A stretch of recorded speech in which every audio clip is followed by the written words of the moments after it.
Hello friends, मैं प्रिया। आज मैं आपको आगे की कहानी सुनाने जा रही हूँ। स्नेहा बहुत परेशान थी। बार बार वो अनुज को कॉल ट्राई करती पर उसका फ़ोन ऑफ रहता हमेशा। कुछ समझ नहीं आ रहा था कि वो क्या करे। स्नेहा के पास अनुज के घर का एड्रेस था, दिल्ली का। उसने डिसाइड किया वो दिल्ली जाएगी और बात करेगी अनुज से कि आखिर क्या हुआ है। मुझे स्नेहा की परेशानी देखी नहीं जा रही थी। मैंने कभी उसको इतना परेशान नहीं देखा था। मैंने स्नेहा से बोला मैं भी तुम्हारे साथ चलूँगी। उसने मना किया मुझे साथ ले जाने का, बट मैंने ज़िद की तो वो मान गई। हम दिल्ली पहुँचे अनुज के एड्रेस पर।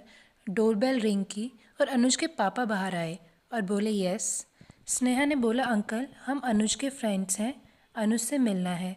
तो उन्होंने पूछा क्या नाम है तुम्हारा। स्नेहा ने अपना नाम बताया। स्नेहा का नाम सुनते ही वो बोले अनुज की शादी हो गई है और तुम यहाँ कभी दोबारा मत आना, अनुज से मिलने की कभी कोशिश भी मत करना। वो अपनी लाइफ में बहुत खुश है, जाओ यहाँ से। ऐसा कहकर उन्होंने दरवाज़ा बंद कर दिया।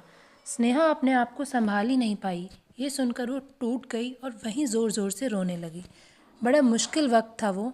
बड़ी मुश्किल से मैंने स्नेहा को संभाला और देहरादून वापस लाई। इसके बाद स्नेहा ने अपने आप को आइसोलेट कर लिया सबसे।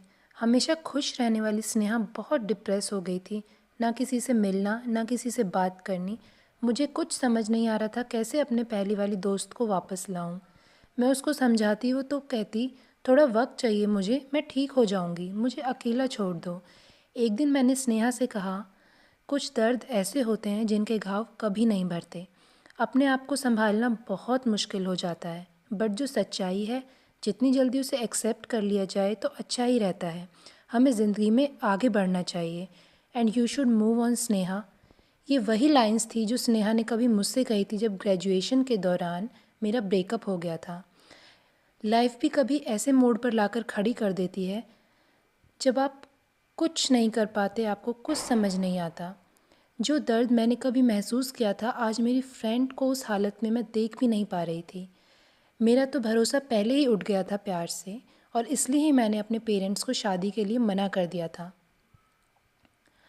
ये सब सुनकर स्नेहा ने बोला प्रिया मैं सब कुछ भूलना चाहती हूँ, बहुत कोशिश कर रही हूँ, बट अपने थॉट्स को कंट्रोल नहीं कर पा रही।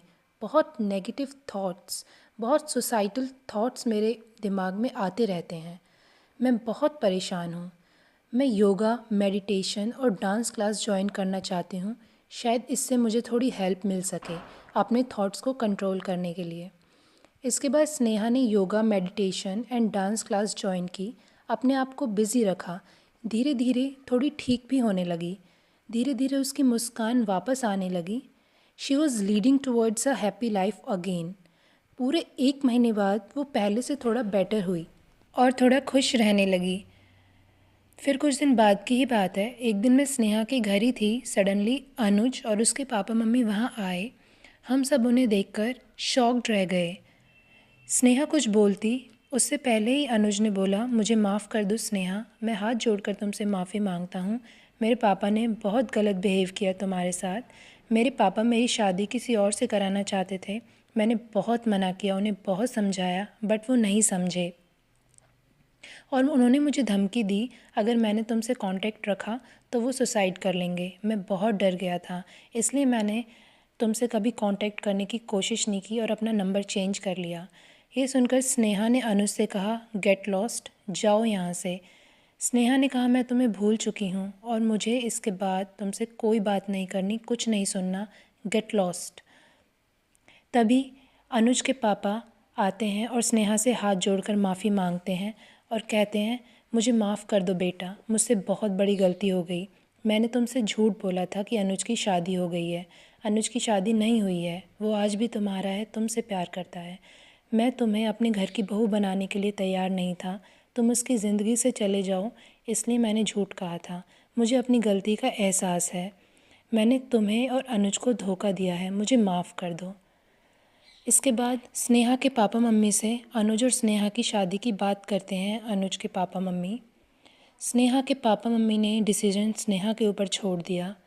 स्नेहा ने थोड़ा टाइम मांगा। अनुज और स्नेहा ने उसके बाद कुछ बातें की। अनुज ने स्नेहा को कन्विंस किया और उससे बार बार माफ़ी मांगी।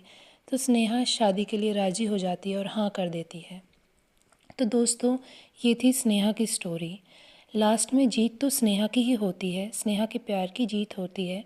बट जिस दर्द से वो गुजरी वो सहना भी बहुत मुश्किल था। हमेशा खुश रहने वाली स्नेहा सुसाइड करने का सोचने लगी थी।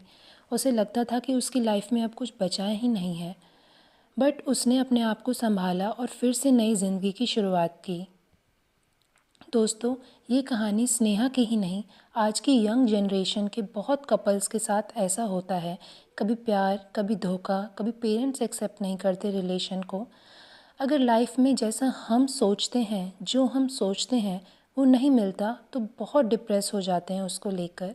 बट हमें हर सिचुएशन को फेस करना चाहिए पॉजिटिवली, अपने आप को संभालना चाहिए और खुश रहना चाहिए। तो दोस्तों, ये थी स्नेहा की स्टोरी। आपको स्टोरी कैसी लगी कमेंट सेक्शन में लिखकर ज़रूर बताइएगा।